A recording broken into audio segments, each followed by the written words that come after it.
Okay, what I've learned so far, I've learned about the dimensions of diversity, and I just thought that those are really cool to learn about. Um, and just basically, my favorite thing also was just putting a name to the ideals that we as people have. So, like, such as assimilation and separatism, which were probably my favorite, even melting pot, but more so assimilation because I feel like all of us do that. Like, I know when people come to America, or I see people that like not necessarily don't look like me because I obviously know that, I'm black in America and I'm not the majority.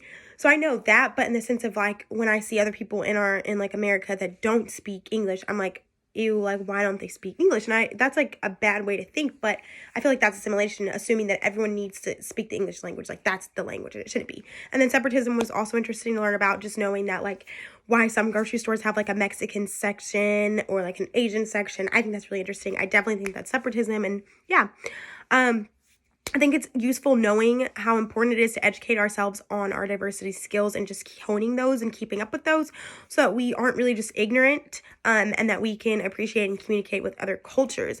I also thought that it was really good to be reminded that diversity it's not just a race to race thing, like a black and white or black on Mexican or Asian. It's more than that. There's different sectors. There's education diversity, gender norms and roles, languages, social classes, economic classes, etc.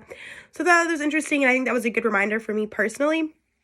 And then regarding the Shadow of Hate video, I just found it sad. In general, the saddest part for me definitely was seeing the Japanese American camps and just them putting camps and not really knowing like what was going to happen to them. They came to America for a reason, right? And then you get thrown into these camps, and they were ready to like, fight for the military, be all in on America, and then they were treated like really poorly. That really upset me. Just seeing the mistreatment of those people.